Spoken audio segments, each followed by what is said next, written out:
This is Dr. Charles Parker, and you're listening to Core Brain Journal. It's a place where I connect both fresh discoveries and interesting different perspectives from advanced mind science with the realities of real people and everyday life down on Main Street. Well, good afternoon, ladies and gentlemen. Here we are one more time at Core Brain Journal. We're really delighted to have you here. We have a very interesting guest here at Core Brain Journal episode 043, Dr. Bart Rossi, and he is a commentator. I'm going to welcome a lot, Bart. We're happy to have you on board here.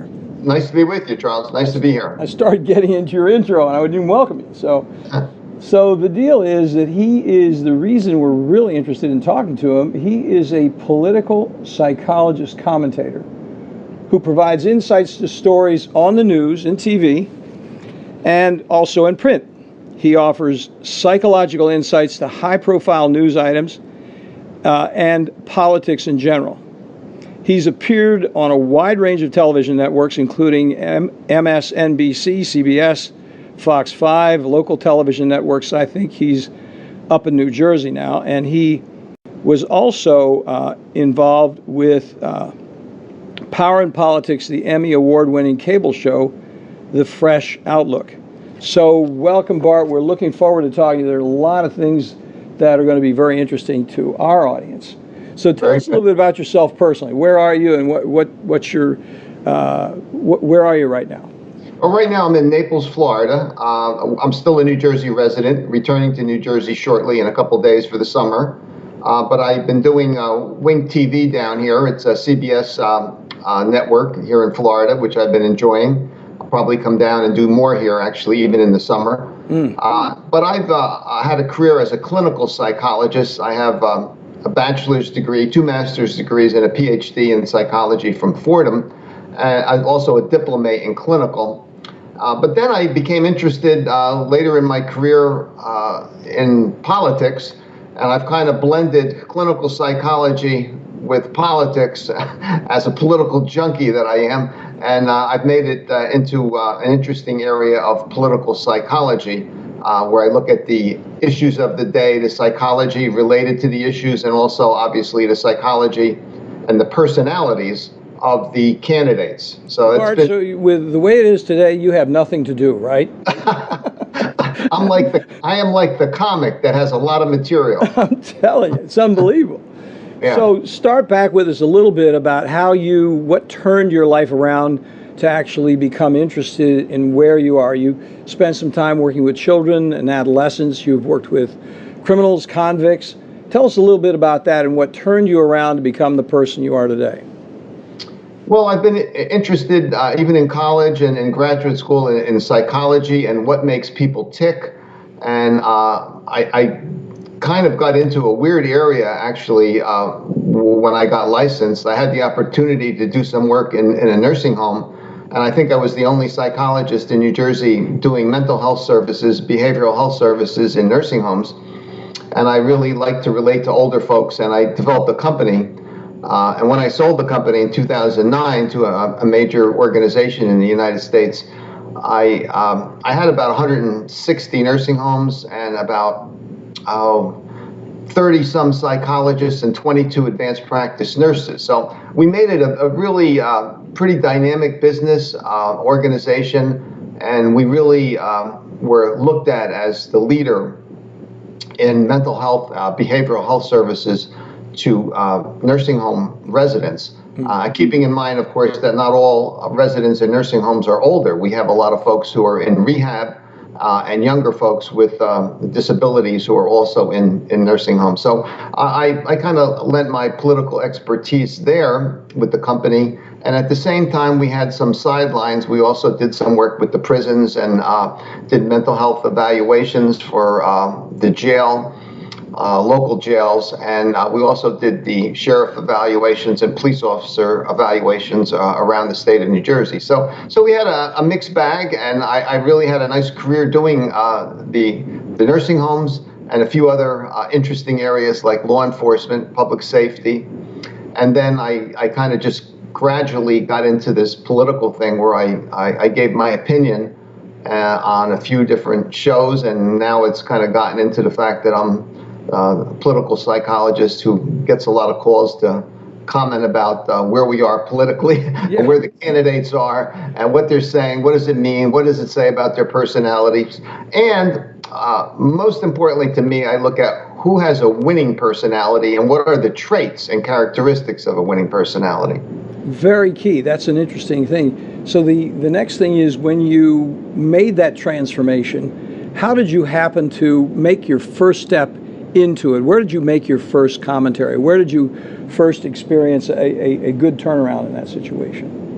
Well, that's an interesting question. I gave a presentation in Atlantic City with a mayor of Bayonne, Mayor Doria, and I gave a presentation about the importance of mental health and mental health issues, and it went over quite well. And I was invited to give to do a segment on power and politics in New Jersey.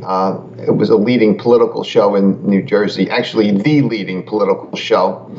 And from one segment, I ended up doing a few more. I talked about the Foley scandal in Florida here, and other scandals and personality traits. And for about 5.5 years, I gradually got up to the point where they kind of reserved the last 5 or 10 minutes on the show every week for me to give my corner of the political process. And we talked about people, issues, the psychology of the day, and it went over quite well. And I thank Jim McQueenie and Laura Jones, the two hosts of the show, a lot for really helping me move along. Well, you brought some street smarts. You obviously had street smarts into the political arena. That must be a very interesting juxtaposition of what you know. Yeah. Go ahead. That's true. That's true about the street smarts, because before I really did any segments, I had to negotiate a lot of county and statewide contracts in New Jersey, had major contracts in Hudson County and all over the state. And I was obviously involved with the political figures there, bidding on contracts and going to political events and in my case, seeing from the inside how the process works. So I had a lot of experience with a lot of political figures before really doing this commentary. Well, I'm really interested, Bart, in talking about your book, and we'll talk about that in just a second.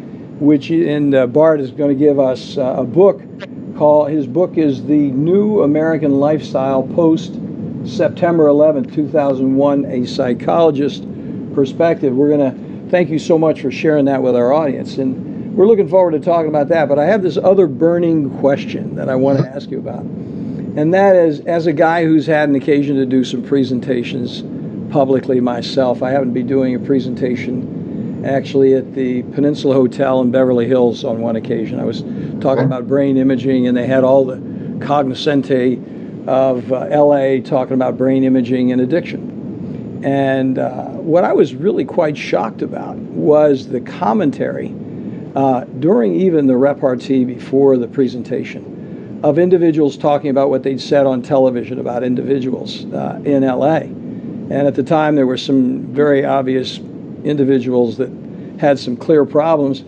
And so I was really aghast that they would make a pretentious diagnosis on individuals without actually seeing the person, just by looking at them on television. So I'm sure you've been drawn into something like that. What's your take on how to handle those kind of things?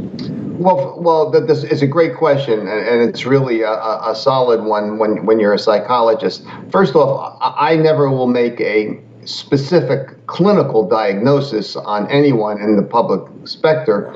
I haven't evaluated that person in the office, so I don't do that. And I think that everything that I do say, though, is in the context of political psychology, where it is today, what's out there, and most importantly, what the candidates say about themselves in public. And I think that we can make certain comments, very good ones, actually, especially the more they reveal about themselves in public, and basically go on what they say. I mean, is this statement racist? Is it biased? Is it foolish? Does it look like the person's unstable? Or are we talking about someone who could be a winning personality because they're consistent and comfortable in their own skin? who projects as a good listener, who doesn't. So we can make a lot of determinations and make a lot of comments without specifically saying that someone has, a certain type of, 311 depressive disorder. We don't do something like that, Right. For the audience, 311 is a diagnostic code, the psychology diagnostic code. So Right. it's actually depression NOS. So. Yeah. So the issue then, so you don't make the diagnosis, but you can feel comfortable talking about what's on the record. So you're just talking about on the record from a psychological perspective.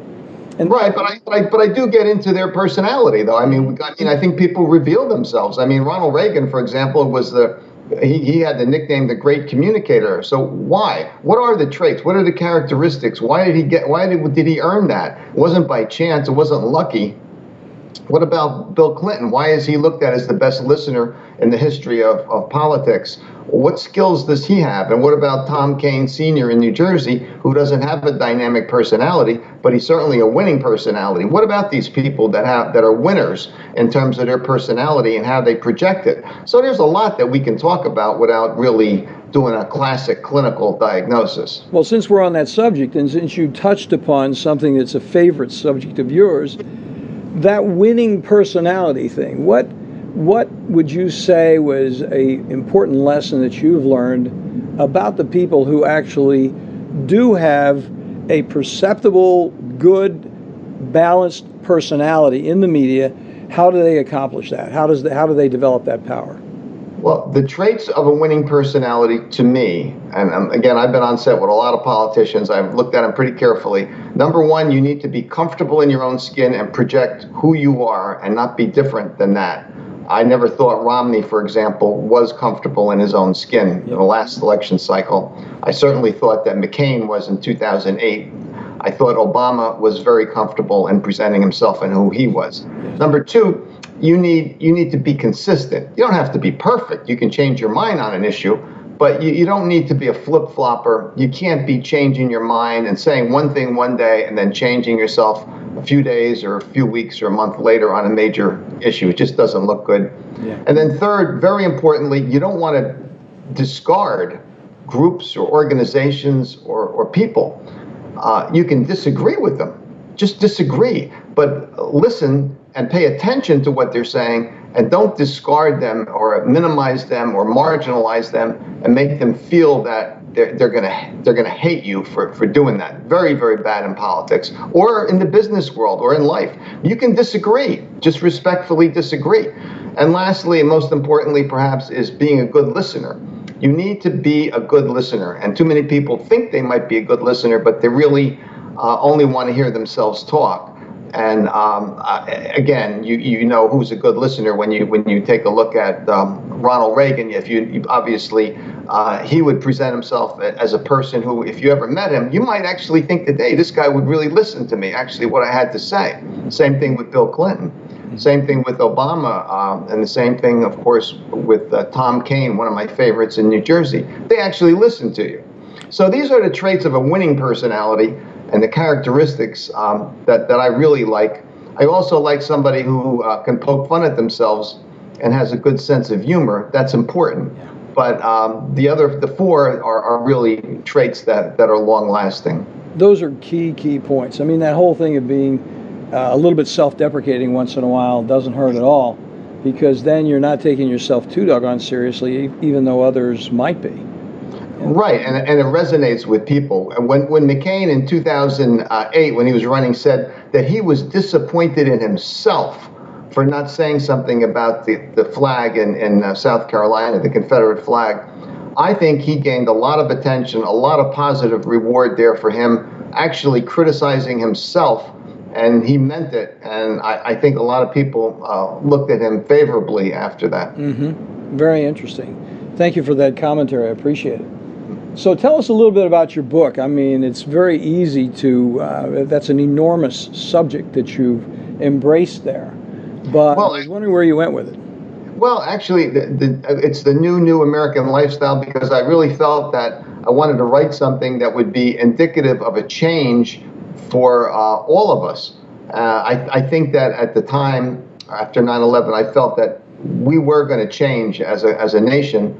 as a people, because after a terrorist attack like that, we would have to become more vigilant.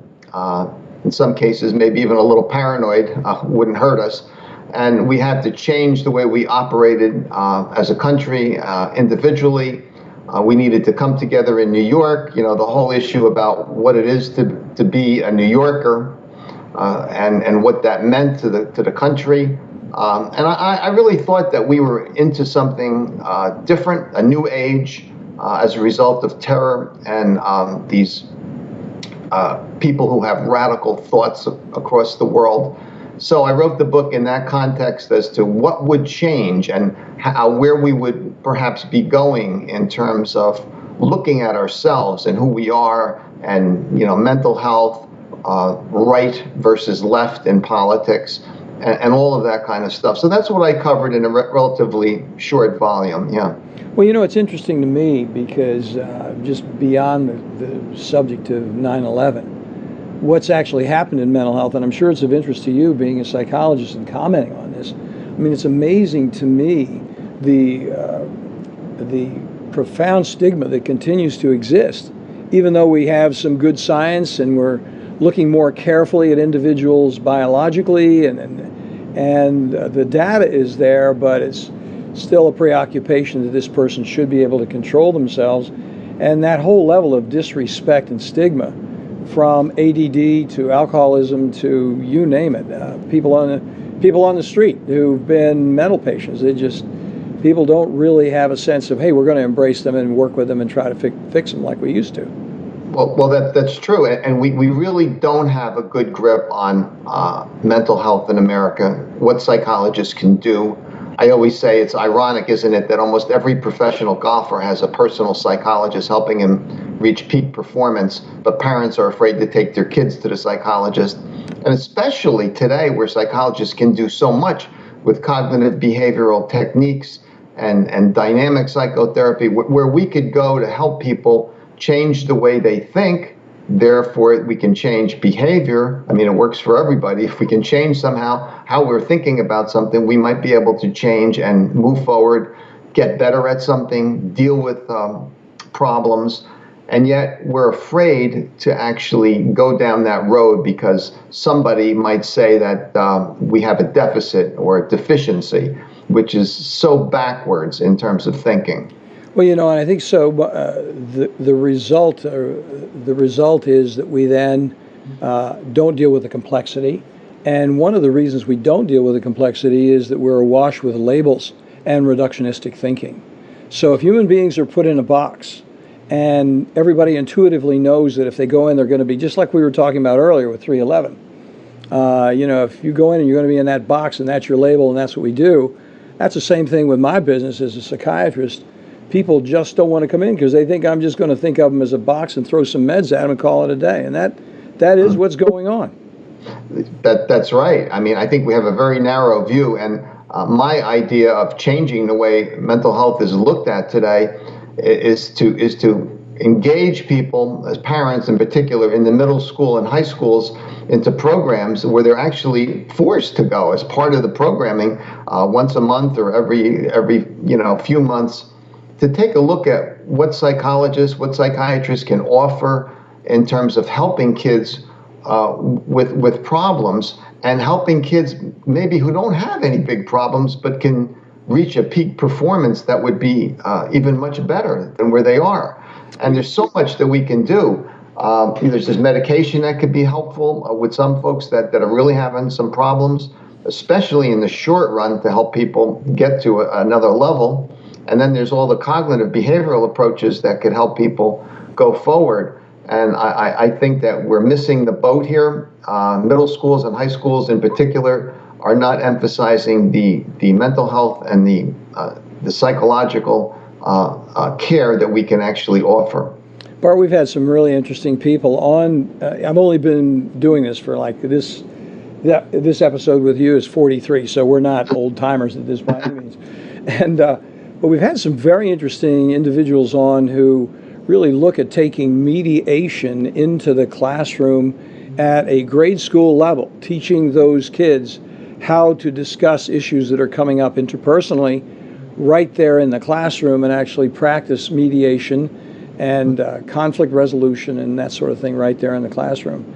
And it's catching on. I mean, this one person we interviewed in California just is having very good success, and some of the kids who are just lost souls come in and identify who they are as people and take some responsibility for themselves. The bullying is out the window because nobody pays attention to the bully. There's no value in being a bully if you don't pay attention to him. Right, right. I mean, there's so much. I like that. I like that approach about mediation and conflict resolution, and having parents understand about, what psychologists can offer, psychiatry, what we can offer to help people think differently and therefore change their behaviors and where they're going in life, what their goals ought to be. There's a lot that can be done here to help people, and it's unfortunate that we're not going down this pathway. Well, now I'm going to ask you a challenging big question, Bart, because it's entered my mind several times while we're talking. This is just the guy to talk to about this question. I mean, what in the heck is going on with our American presidential race? I mean, how's this thing turned into such a serious case of 52 pickup? It's amazing. Well, this is an amazing political cycle, that's for sure. And I think if I had to say one thing that would make it probably the most understandable, one word, I guess it would be the anger factor, or anger. And I think that what happened here is a lot of people are, and I said this from the beginning, that Trumpism is here to stay. I actually wrote an article. So I was one that did not predict that he was going to go away. Many of them thought, now they're surprised that he's the nominee. I didn't say that at all. I thought that he would gain a certain sector of the Republican Party because there are angry people out there. They're frustrated. They feel disenfranchised. They don't feel like they're part of the system. And they feel that too much attention has been given to minorities, immigrant families, gay people, people who believe in climate change because they don't, and maybe even women. They feel that too much attention is being given to women. So Trump tapped into that. And he got himself a nomination by tapping into it. But I think that on the other side of this, there's anger that is going in two other directions. One, Bernie Sanders certainly tapped into by indicating that, we have the one percenters, people that are worth $8 or $10 million and earn about $1 million a year at least just to get into that club. And they somehow pay a lower tax rate than everybody else, including people making 50 or 100,000 or even 500,000. Something's wrong, and Bernie Sanders articulated that very well. And also what's wrong with our education system when only the wealthy can afford it. He does have very good points. I'm not sure he got into how to pay for it exactly, but nonetheless, he did tap into the anger factor. And then finally, we have another anger factor that a lot of folks aren't talking about, but it's there. I think we're seeing it under the surface, and that is all of the people who are supporters of Barack Obama and his agenda and his policy, and his approval rating now is in Reagan territory. They're angry too. They're angry because the president was called something un-American. He was really not part of us. His birth certificates were a phony. He's a phony. And a lot of people are angry at the way he was treated. So we've got anger going all around this election cycle. And that's where we are today as we speak. Perhaps we should all take a meditative moment every day and transcend the mess. It's terrible, no question about it. So what would be, in conclusion, we have just a few minutes left, but you're a great guy to talk to. I really appreciate you being here because you have so many meaningful, interesting things. What would be a lesson that you would say from your own personal experience in your own life that you would say we as individuals approaching this forthcoming election, the changes that are potentially there in our lives, any specific things you say we should do to handle it? We could do collectively, individually. Do you have any thoughts about that? I do. I think that at the end of the day, personality is more important than anything else. Personality, using a pun here, trumps everything. It really does. And I think people should look at the candidates and look at their traits and characteristics. Who's competent? who is smart, who is capable, who's a leader, who knows things, who knows what's going on and can make things happen. And also take a look at personalities that are flawed, because none of us have a perfect personality. More and more people are going to be exposed as they become candidates going forward. But take a look at who we are, look at the traits, look at those winning characteristics that I mentioned before, and make a determination based on the character and the personality of the individual, and also take a lesson in terms of how you want to present yourself. Because wherever you're going in life, in business or your personal endeavors, personality is your best friend and your best asset. Well said, well said. Well, listen, folks, those of you who are on audio, I just want to put a plug in for Dr. Rossi's book one more time. It's The New American Lifestyle, post September 11th, and he's going to have it on, it's going to be at /043 drawing at Core Brain Journal.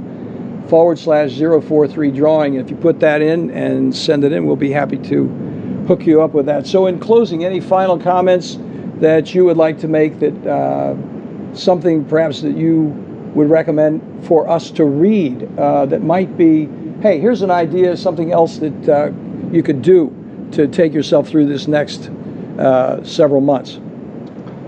Oh, well, you know, I like a couple volumes in the past. I like the one on the assertive woman, and you know, we have our first female candidate. I like women who can be assertive without being so aggressive that they're not feminine anymore. Mm-hmm. I like that one. I thought that was a great book, How to Be Assertive and Assert Yourself. And for those who are really cerebral, there's a book written by Freud, and you know, it's years ago, and it's really a volume about how little we know about our own psyche. And I'm just blocking on the book. It was Civilization and Our Discontents. Civilization and Its Discontents. Yeah. That's right. I actually wrote a paper on it. I was just blocking. No. Civilization and Its Discontents. And it's interesting, if you look at that volume from 1920s, you know, here we are, it's going to be close to 100 years later, and as we were just talking, we still don't know a lot about our own psyche. Yeah, it's so true. You know, and relationships are, I think, the thing I take out of this conversation. You're reminding all of us very effectively that we need to get away from reductionistic thinking and think about the complexity of ourselves as human beings. We need to think about the complexity of this problem. I mean, I think the election is a problem, a potential problem.